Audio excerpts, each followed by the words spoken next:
Governor Stitt's commutation decision stipulates there is no possibility of parole. But we started wondering, is there a way for Julius Jones to be released? News 9's Barry Mangold spoke with a legal expert to help answer that question because, Barry, the governor made it pretty clear he wants Jones to stay in prison for the rest of his life. Absolutely, Amanda Carl, that was clear from his order today. Governor Stitt did preemptively block Jones from doing several things in the future.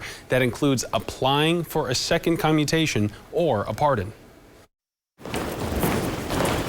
By granting this commutation, all that says is Governor Stitt felt at this point that the death sentence was not appropriate at this time for Julius Jones. There was no statement made as to guilt or innocence, as to the weight of the evidence, anything of that nature. Former prosecutor and criminal defense attorney Ed Blau says one part of today's order by Governor Kevin Stitt is questionable. Stitt commuted Julius Jones's death sentence to life in prison without the chance of parole. However, in his executive order, Stitt gave one preemptive condition. Jones shall not be eligible to apply for or be considered for a commutation, pardon, or parole for the remainder of his life. I think it is an open question as to whether or not a governor can tie the hands of future governors as to whether or not somebody in custody can request a pardon. State law says because Jones was granted a commutation, he is now ineligible for a second one. That means, according to Blau,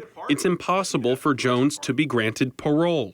It seems, based on the law, that the only avenue Julius Jones has going forward for any type of relief would be to request a pardon. This evening, I asked Jones's legal team if they have any plans for future legal action. A spokesperson said his attorneys are not taking questions today.